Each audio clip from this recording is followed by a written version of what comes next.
Very good morning to all of you. बच्चों, अभी जो क्लास में हुआ था, टेस्ट हुआ था, तो कई बच्चों ने टेस्ट में पार्टिसिपेट किया था और जो बच्चे हमसे देर से जुड़े हैं वह क्वेश्चन देख लेंगे। ठीक है, तो क्वेश्चन नंबर फर्स्ट देखिए, इसमें है जीवों के वर्गीकरण के वैज्ञानिक मानदंडों का प्रयोग सर्वप्रथम किसने किया था। तो इसका आंसर क्या होगा? अभी ये जो टेस्ट हुआ था उसमें बच्चों ने इसका आंसर दिया था, तो इसका आंसर होगा कि जीवों के वर्गीकरण के वैज्ञानिक मानदंडों का सबसे पहले प्रयोग किसने किया था। तो जो सबसे पहले उनका प्रयोग किया था वह आपके अरस्तु ने किया था। तो इसका आंसर क्या हो जाएगा? यहाँ पे अरस्तु हो जाएगा। दूसरा क्वेश्चन देखिए, वर्गीकरण की 5 जगत प्रणाली किसके द्वारा प्रस्तावित की गई थी। तो A.W.H. विटेकर के द्वारा यह प्रणाली प्रस्तावित की गई थी। विटेकर का नाम आपने पढ़ा होगा, R.H. विटेकर। R.H. विटेकर यहाँ पे लिख लीजिए, वर्गीकरण की 5 जगत प्रणाली R.H. विटेकर के द्वारा दी गई थी। फिर है भारतीय ब्रायोफाइटा विज्ञान का जनक कौन है। तो भारतीय ब्रायोफाइटा विज्ञान का जनक शिवराम कश्यप है, S.R. कश्यप। ठीक है, S.R. कश्यप। फिर है फॉसिल वनस्पति विज्ञान, पेलियोबॉटनी, इसके अंतर्गत क्या किया जाता है? इसके अंतर्गत जीवाश्म वनस्पति का अध्ययन किया जाता है। फॉसिल वनस्पति विज्ञान के अंतर्गत आपका जीवाश्म वनस्पति का अध्ययन किया जाता है। और लास्ट क्वेश्चन देखेंगे, बायोमेट्रिक्स जैव सांख्यिकी क्या है। तो जैव सांख्यिकी इस शाखा के अंतर्गत आप जो जैविक क्रियाओं के परिणामों का, जो भी जैविक क्रियाएं होती हैं उनके परिणामों का क्या करेंगे? गणित के सिद्धांतों द्वारा अध्ययन करेंगे। जैविक परिणामों का गणित के सिद्धांत के द्वारा आप अध्ययन करेंगे, उसको आप बायोमेट्रिक्स या जैव सांख्यिकी कहते हैं। तो ये तो टेस्ट था। अब हम बढ़ते हैं अपनी क्लास की ओर।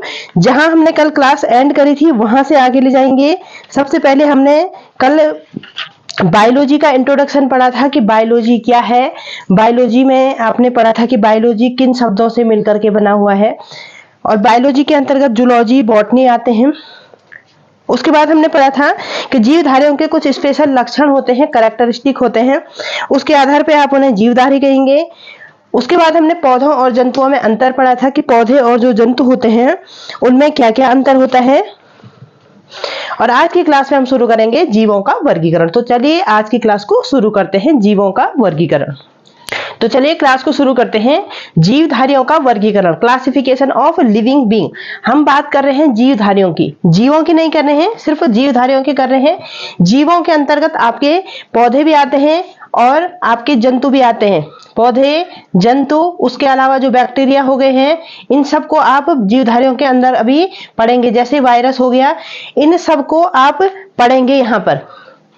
ठीक है, जो पौधे होते हैं, जंतु होते हैं, बैक्टीरिया होते हैं और जो इंसेक्ट वगैरह होते हैं उनको किस तरह से आप पढ़ेंगे, और उसके अलावा वायरसेस को भी आपको यहाँ पे पढ़ना पड़ेगा। तो जीवधारियों का जो वर्गीकरण है वह कई वैज्ञानिकों ने अपने तरीके से, अलग अलग तरीके से दिया हुआ है, लेकिन उसमें से जो सबसे इंपॉर्टेंट है और जो अधिकतर आपसे पूछा जाता है वह है 5 जगत प्रणाली का वर्गीकरण।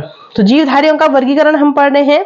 जीवधारियों के वर्गीकरण के अंतर्गत हमने पढ़ना है कि जीवों को किस प्रकार से अलग अलग तरीके से वर्गीकृत किया गया है। तो सबसे फेमस जो आपका वर्गीकरण है, जो वर्गीकरण पद्धति आपको दी गई है, वो R.H. विटेकर के द्वारा दी गई है। R.H. विटेकर एक साइंटिस्ट हुए हैं और R.H. विटेकर ने 1969 में 1969 में R.H. विटेकर ने 5 जगत प्रणाली का वर्गीकरण दिया था। 5 किंगडम क्लासिफिकेशन, 5 जगत प्रणाली वर्गीकरण दिया था। ठीक है, तो ये क्वेश्चन बार बार पूछा जाता है कि 5 जगत प्रणाली का वर्गीकरण किसने दिया था। 5 किंगडम क्लासिफिकेशन आपका R.H. विटेकर के द्वारा 1969 में दिया गया है। ठीक है, एक क्वेश्चन यहां पर से ये बन के आया। अब जो R.H. विटेकर हैं, उन्होंने जो जीवधारी हैं, जितने भी इस संसार में पाए जाते हैं जीवधारी, जो उनको लगा कि ये संसार में पाए जाते हैं, उन्होंने उनको 5 जगतों में वर्गीकृत कर दिया। पहला जगत है मोनेरा, दूसरा प्रोटिस्टा, लिख लीजिए मोनेरा, दूसरा है प्रोटिस्टा,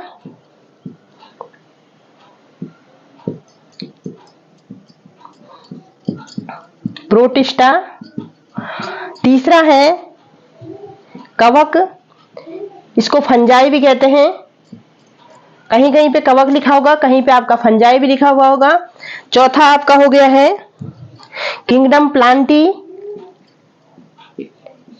जगत प्लांटी। पांचवा किंगडम है वह आपका एनिमेलिया है, एनिमेलिया।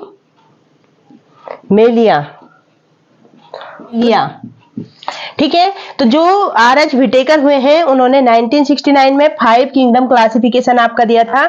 उसमें पहला है मोनेरा, दूसरा प्रोटिस्टा, तीसरा कवक या फंजाई, इसको हिंदी में फंजाई भी लिख सकते हैं, प्लांटी और एनिमेलिया। 5 जगत प्रणाली में उन्होंने जीवधारियों को बांट दिया था। 5 किंगडम क्लासिफिकेशन काफी इंपॉर्टेंट है। अब देखिए मोनेरा है, तो मोनेरा में उन्होंने किस किस को रखा था, यहाँ पे देखिए जो मोनेरा है वहां पे उन्होंने एक कोशिकीय प्रोकैरियोटिक्स को रखा था। लिख लीजिए, इसके बारे में थोड़ा थोड़ा आप लिख लेंगे कि जो मोनेरा है, मोनेरा में जो उन्होंने कहा था कि मोनेरा में किस किस को रखेंगे, जो जीवधारी एक कोशिकीय होते हैं, यूनिसेल्युलर होते हैं। एक कोशिकीय का मतलब यूनिसेल्युलर हो गया, एक कोशिकीय, एक कोशिकीय होते हैं। अभी हम जब आगे की क्लासेस में पढ़ेंगे तो वहां पे पढ़ेंगे हम प्रोकैरियोट्स क्या होते हैं, यूकैरियोट्स क्या होते हैं। लेकिन अभी हमें थोड़ा सा यही ध्यान रखना है कि जो मोनेरा है वो यूनिसेल्युलर होते हैं और प्रोकैरियोटिक होते हैं, प्रोकैरियोटिक होते हैं। मोनेरा के अंतर्गत एक कोशिकीय और प्रोकैरियोटिक जीवधारियों को रखा गया है। और इसके एग्जाम्पल लिखेंगे आप, जैसे आपके बैक्टीरिया हो गए हैं, साइनोबैक्टीरिया हो गए हैं, ये आपके मोनेरा के अंतर्गत आएंगे। एक एक लाइन लिखते हुए चलेंगे, ज्यादा हमें इसमें अभी डिटेल नहीं पढ़ना है क्योंकि क्लासिफिकेशन को हमने एक बार डिटेल से पढ़ना है, ये तो केवल इंट्रोडक्शन है। तो मोनेरा के अंतर्गत आपने यूनिसेल्युलर और प्रोकैरियोटिक जीवधारियों को रखा है, एक कोशिकीय प्रोकैरियोटिक जीवधारियों को रखा है, और इसके एग्जाम्पल हो गए आपके जीवाणु और साइनोबैक्टीरिया।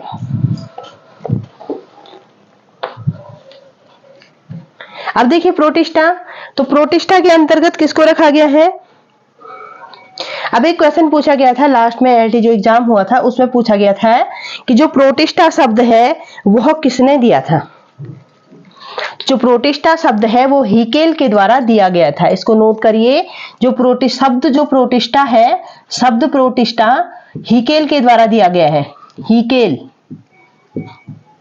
लिखिए इसको, शब्द प्रोटिस्टा हीकेल के द्वारा दिया गया है और हीकेल ने इसको सर्वप्रथम 1886 में प्रयुक्त किया था। 1886 में हीकेल के द्वारा यह शब्द प्रोटिस्टा दिया गया है। ये क्वेश्चन 2 बार एलटी में पूछा गया है कि शब्द प्रोटिस्टा किसके द्वारा दिया गया है, तो शब्द प्रोटिस्टा हीकेल के द्वारा 1886 में दिया गया था।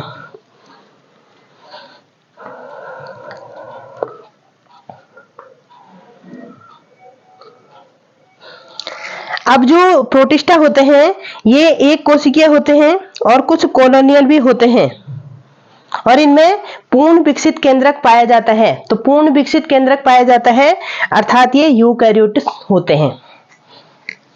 एक इसको ये ध्यान रखना है कि जो शब्द प्रोटिस्टा है वो हीकेल के द्वारा दिया गया है। फिर यहाँ पे लिखेंगे ये यूनिसेल्युलर होते हैं, एक कोशिकीय होते हैं और यूकैरियोटिक होते हैं। हिंदी में यूकैरियोटिक ही बोलेंगे, यूकैरियोटिक होते हैं। प्रोटिस्टा भी यूनिसेल्युलर होते हैं, एक कोशिकीय होते हैं और यूकैरियोटिक होते हैं। मोनेरा यूनिसेल्युलर होते हैं और प्रोकैरियोटिक होते हैं, यह इन दोनों में अंतर है। अब जैसे अगर हम इसका एग्जाम्पल देखेंगे तो प्रोटिस्टा के अंतर्गत आपकी कौन कौन से आगे हैं, जैसे अमीबा, यूग्लिना, ये सब आपके प्रोकैरियोटिक के अंतर्गत इसके अंतर्गत आएंगे। प्रोटिस्टा के अंतर्गत कौन आएगा, यूनिसेल्युलर यूकैरियोटिक। एग्जाम्पल हो गए अमीबा हो गया है, यूग्लिना हो गया है। उसके बाद देखेंगे आप कवक।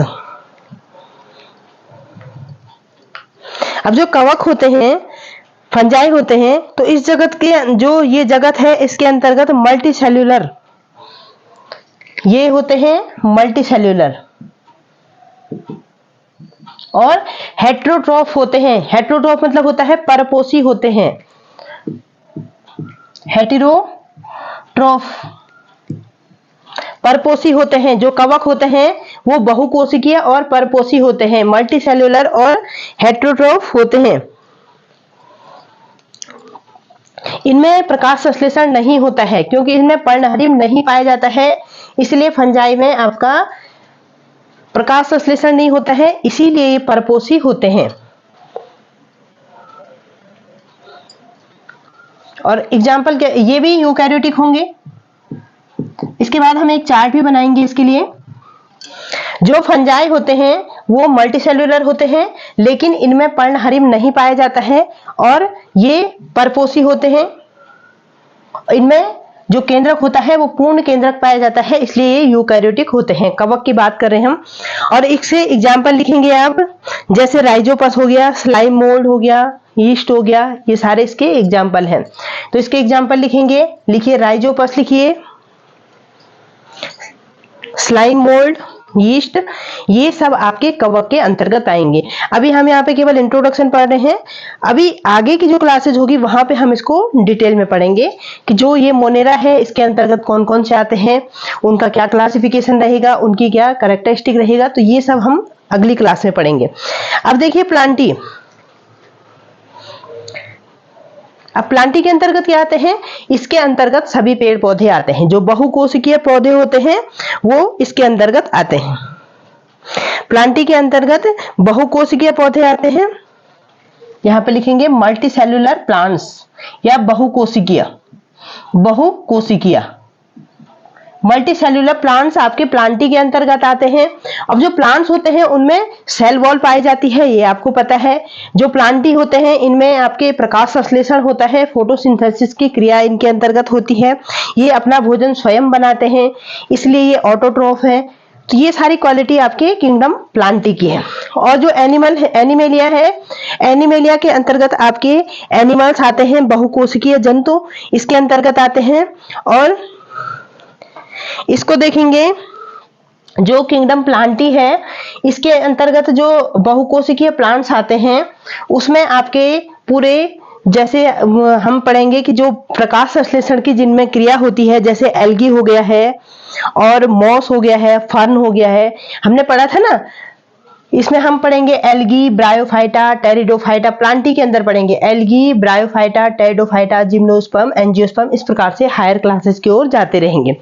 अब जो एनिमेलिया है इसमें आपके जो जंतु आते हैं, बहुकोशिकीय जंतु आते हैं, उनको एनिमेलिया के अंतर्गत पढ़ा गया है। और ये सभी यूकैरियोटिक होते हैं, लेकिन ये अपना भोजन स्वयं नहीं बनाते हैं, इसलिए एनिमेलिया क्या होते हैं, परपोषी होते हैं। तो ये है 5 किंगडम क्लासिफिकेशन, 5 जगत वर्गीकरण प्रणाली को R.H. विटेकर ने 1969 में दिया था। उन्होंने जितने भी जीवधारी हैं उनको 5 जगतों में वर्गीकृत कर दिया था। मोनेरा, प्रोटिस्टा, फंजाई, प्लांटी और एनिमेलिया में।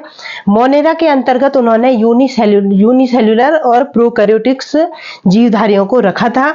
यूनिसेल्युलर का मतलब होता है एक कोशिकीय, और प्रोकैरियोटिक जिनमें पूर्ण केंद्रक नहीं पाया जाता है या केंद्रक के चारों ओर आवरण नहीं पाया जाता है। प्रोटिस्टा के अंतर्गत, प्रोटिस्टा में आपके यूनिसेल्युलर होते हैं, लेकिन ये इनका जो केंद्रक होता है ये अब यूकैरियोटिक में आ जाते हैं। और प्रोटिस्टा शब्द हीकेल के द्वारा 1886 में दिया गया था। देखिए कवक, देखिए फंजाई आपके मल्टीसेल्युलर होते हैं, लेकिन इनमें फोटोसिंथेसिस नहीं होता है, इसलिए ये हेटेरोट्रॉफिक होते हैं। और इनमें जो सेल होती है वो यूकैरियोटिक सेल इसमें पाई जाती है। प्लांटी में हायर प्लांट्स आ गए हैं और एनिमेलिया में आपके हायर एनिमल आ गए हैं। तो आगे जाके इस क्लास को और आगे ले जाएंगे। अभी हम यहाँ पे केवल समरी पढ़ रहे हैं। तो एक चार्ट बनाएंगे यहाँ पर और उस चार्ट की मदद से थोड़ा सा इसको समझने की कोशिश करेंगे। जो मोनेरा, प्रोटिस्टा, प्लांटी और कवक और एनिमेलिया है, इनके कैरेक्टरिस्टिक को समझने की कोशिश करेंगे। तो सभी बच्चे चार्ट बना लेंगे। ये आर.एच. विटेकर ने 5 किंगडम जो क्लासिफिकेशन दिया था, 5 जगत प्रणाली का वर्गीकरण दिया था, उसके अनुसार उन्होंने जो भी जीवधारी हैं उनको 5 जगतों में बांट दिया था। मोनेरा, प्रोटिस्टा, फंजाई, प्लांटी और एनिमेलिया। यहाँ पे कुछ कैरेक्टरिस्टिक्स लिखे गए हैं, विशेषताएं लिखी गई हैं कि ये विशेषताएं इनमें से किस किस में पाई जाती है। तो सबसे पहली विशेषता है केंद्रक कला। केंद्रक कला को कहेंगे आप न्यूक्लियर मेम्ब्रेन। न्यूक्लियर मेम्ब्रेन आपकी जो मोनेरा है उसमें अनुपस्थित रहती है, उसके अलावा सभी में उपस्थित रहती है। केंद्रक कला मोनेरा में अनुपस्थित रहती है, यहाँ पे लिखेंगे अनुपस्थित, और यहाँ बाकी सब में उपस्थित रहती है, इसलिए मैं इसको टिक कर रही हूँ कि सब में आपके केंद्रक कला या न्यूक्लियर मेम्ब्रेन उपस्थित रहती है। मोनेरा में अनुपस्थित रहती है, प्रोटिस्टा, फंजाई, प्लांटी, एनिमेलिया में उपस्थित रहती है। उसके अलावा है माइटोकॉन्ड्रिया तथा दूसरे कोशिका। जो माइटोकॉन्ड्रिया होते हैं और जो अदर ऑर्गेनेल्स होते हैं हमारी बॉडी में जो पाए जाते हैं, क्या वह सभी उसमें पाए जाते हैं? Monera, protista, fungi, Plantae, animalia सब में पाए जाते हैं सारे ऑर्गेनेल्स। तो इनमें से जो मोनेरा है उसमें सारे ऑर्गेनेल्स अनुपस्थित होते हैं, यहाँ पे अनुपस्थित है। और उसके अलावा मोनेरा के अलावा माइटोकॉन्ड्रिया तथा दूसरे कोशिकांग, जो माइटोकॉन्ड्रिया और अदर ऑर्गेनेल्स होते हैं, वो आपके प्रोटिस्टा, फंजाई, प्लांटी, एनिमेलिया इन सब में पाए जाते हैं। उसके बाद है प्रकाश संश्लेषण। तो प्रकाश संश्लेषण कुछ में मोनेरा में कुछ ऐसे भी पाए जाते हैं, कुछ में होता है, यहाँ पे लिखेंगे कुछ में होता है। कुछ में होता है का मतलब कुछ मोनेरा के सदस्य ऐसे होते हैं जिनमें प्रकाश संश्लेषण पाया जाता है। प्रोटिस्टा में भी कुछ में होता है।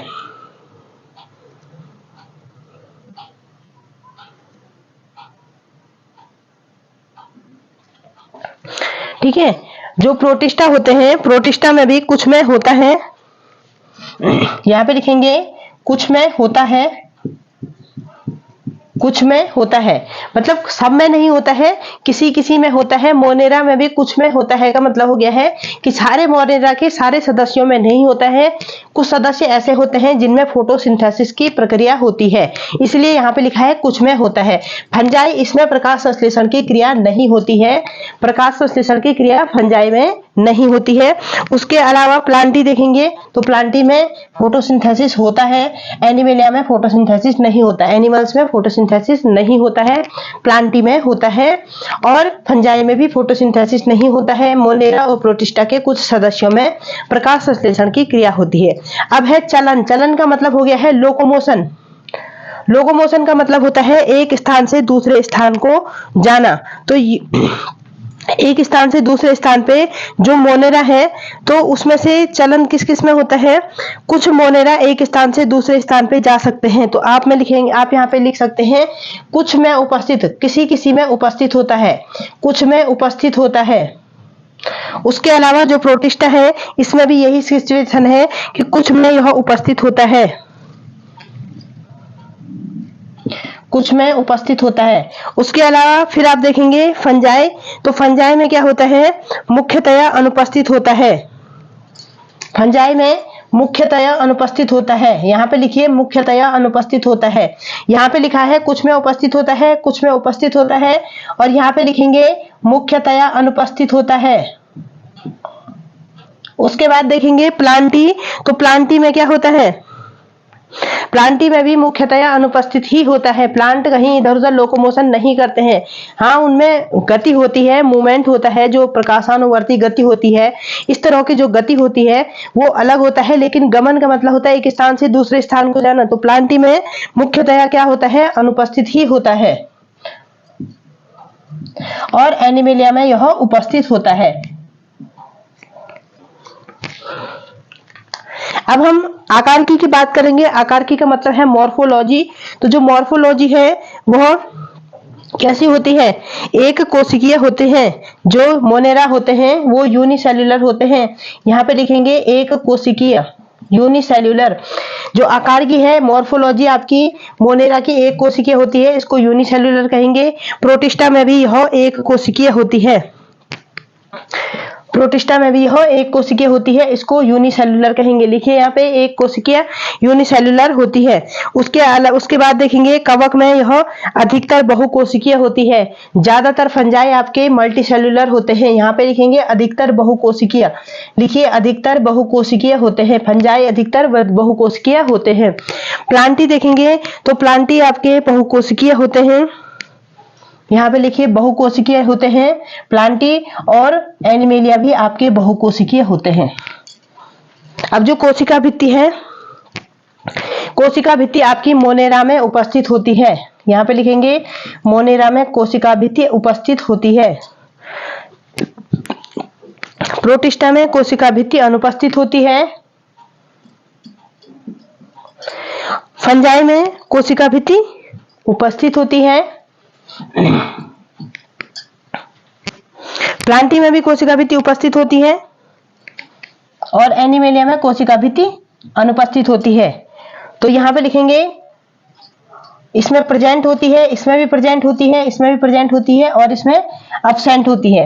तो यहाँ पे हमने जो मोनेरा, प्रोटिस्टा, फंजाई, प्लांटी और एनिमेलिया है, उसको हमने एक फ्लो चार्ट की मदद से पढ़ने की कोशिश करी है कि इनमें क्या क्या विशेषताएं होती हैं जो आपस में मिलती जुलती रहती हैं। केंद्रक कला, न्यूक्लियर मेम्ब्रेन की बात करी तो वो मोनेरा में नहीं पाया जाता है, उसके अलावा इन सब में पाया जाता है।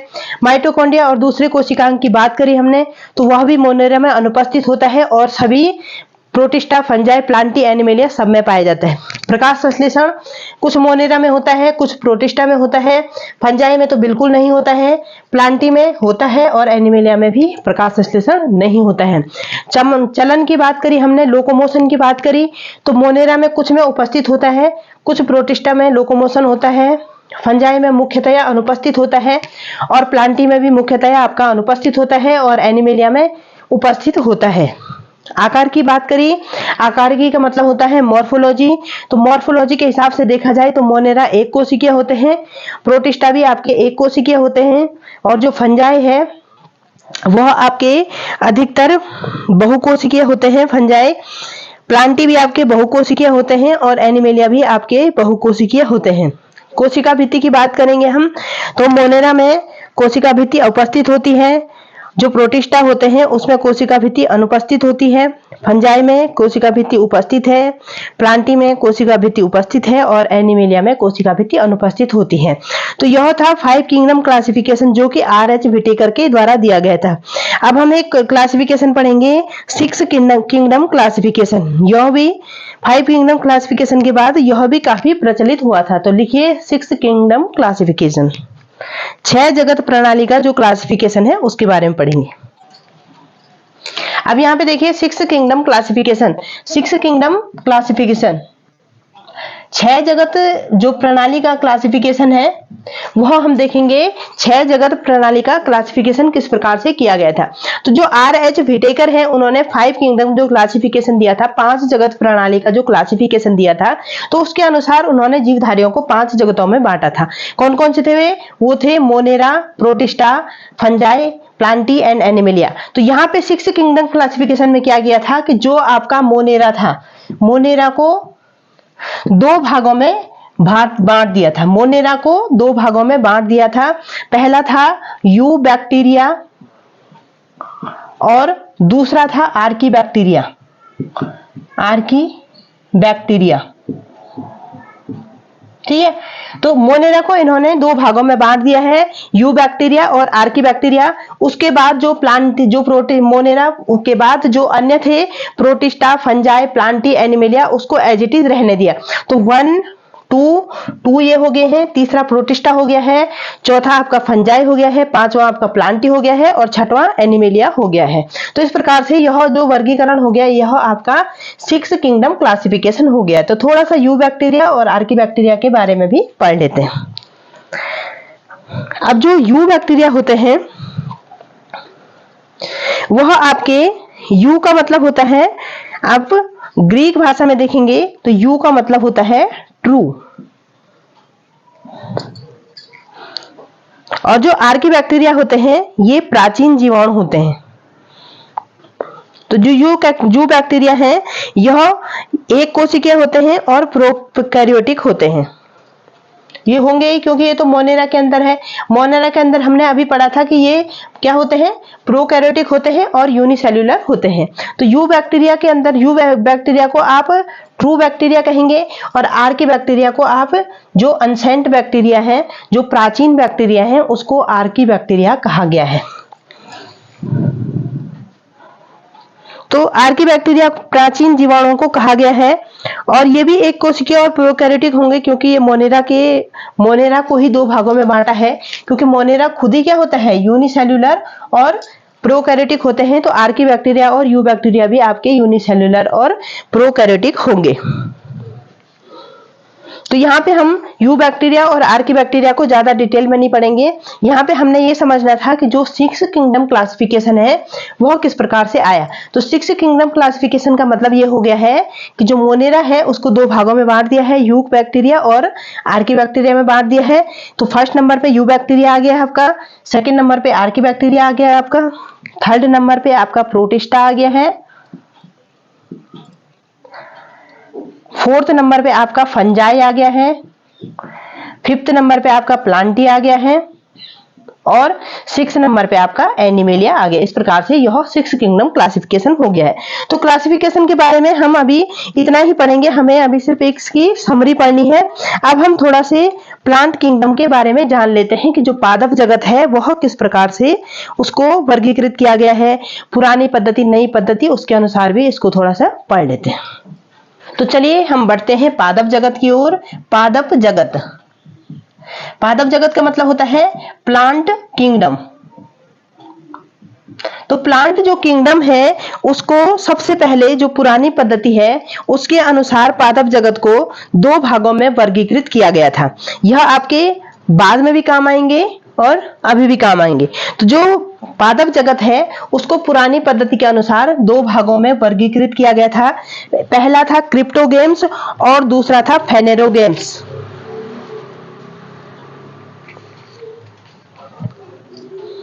लिखिए, पादप जगत को पुरानी पद्धति के अनुसार दो भागों में वर्गीकृत किया गया था। पहला था क्रिप्टोगेम्स और दूसरा था फेनेरोगेम्स।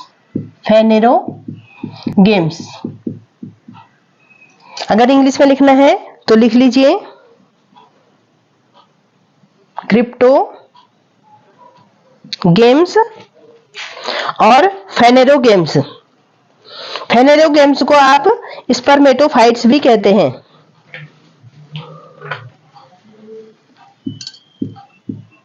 फेनेरोगेम्स,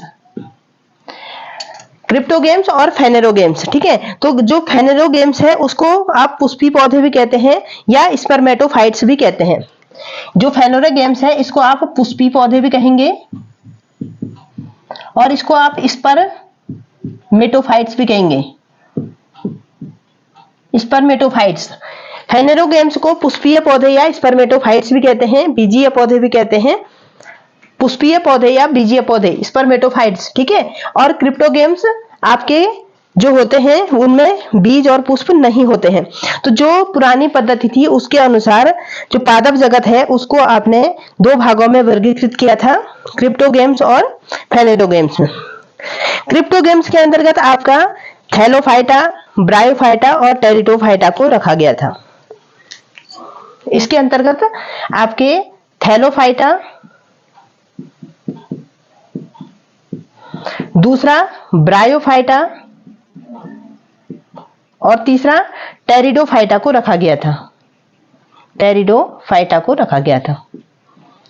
जो क्रिप्टोगेम्स है इसके अंतर्गत थैलोफाइटा, ब्रायोफाइटा और टेरिडोफाइटा को रखा गया था। और जो आपके फेनेरोगेम्स है इसके अंतर्गत आपके जिम्नोस्पर्म और एंजियोस्पर्म को रखा गया था।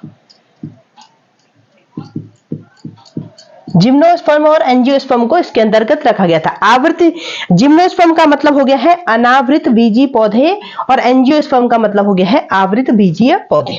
तो ये पुरानी पद्धति के अनुसार पादप जगत को दो भागों में बांटा गया है। ये मोटा मोटा क्लासिफिकेशन है। इसके बाद हम डिटेल्स में क्लासिफिकेशन को पढ़ेंगे कि प्लांट किंगडम का क्लासिफिकेशन किस प्रकार से किया गया था। ये पुरानी पद्धति के अनुसार किया गया था। इसमें पूरे पादप जगत को दो भागों में बांट दिया था। जो क्रिप्टोगेम्स है इसमें पुष्प और बीज नहीं होते हैं। इसके अंतर्गत थैलोफाइटा, ब्रायोफाइटा और टेरिडोफाइटा को आपने पढ़ना था। और फेंडोगेम्स है इसमें आपके पुष्पीय पौधे या बीजीय पौधे आते हैं। और इसके अंतर्गत आपके जिम्नोस्पर्म अनावर्त बीजी पौधे और एंजियोस्पर्म आवर्त बीजी पौधे आते हैं। तो ये हमने पुरानी पद्धति का क्लासिफिकेशन पढ़ा है। अब हम जब नई पद्धति का क्लासिफिकेशन पढ़ेंगे, इसमें आगे भी नई पद्धति का क्लासिफिकेशन आएगा कि किस प्रकार से आपको क्लासिफिकेशन करना है। लेकिन मैंने आपको इसको पुरानी पद्धति के अनुसार बता दिया है कि जब आप आगे की क्लासेस में पढ़ोगे तो वहां पे आपको पता चलेगा कि जो टेरिडोफाइट होते हैं उसको वेस्कुलर क्रिप्टोगेम्स भी कहते हैं। तो यहाँ पे हम इस क्लासिफिकेशन को इतना ही पढ़ेंगे, क्योंकि हमने क्लासिफिकेशन दूसरे तरीके से पढ़ना है कि किस प्रकार से किंगडम प्लांटी को अलग अलग क्लासिफाइड किया गया है। तो इस क्लासिफिकेशन को हम यहीं पे एंड करते हैं। ये केवल इंट्रोडक्शन के तौर पे मैंने आपको बताया है। अब हम जो आगे की क्लास में पढ़ेंगे वह पढ़ेंगे जो वनस्पति विज्ञान है उसकी क्षेत्र और शाखाएं क्या क्या हैं। तो वनस्पति विज्ञान के क्षेत्र और शाखाएं, इसको मैं बोर्ड के माध्यम से नहीं पढ़ाऊंगी, उसके लिए मैं एक पीडीएफ क्लासेस लूंगी और उसके माध्यम से मैं आपको पढ़ाऊंगी। तो आज की क्लास के लिए इतना ही काफी है। उसके बाद जो अगली क्लास होगी इसकी अगली क्लास होगी उसमें तो मैं आपको जो विज्ञान के जो क्षेत्र हैं और शाखाएं हैं उसको पीडीएफ के माध्यम से पढ़ा दूंगी और वहीं पे मैं इंट्रोडक्शन वाले पार्ट को खत्म कर दूंगी। उसके बाद जब हम आगे चलेंगे तो जो हम नेक्स्ट क्लास आपको मिलेंगे क्लासरूम में, तो वहां पे हम कोशिका की रचना और कार्य के बारे में पढ़ेंगे। तो आज की क्लास को यहीं पे एंड करते हैं। Thank you classes.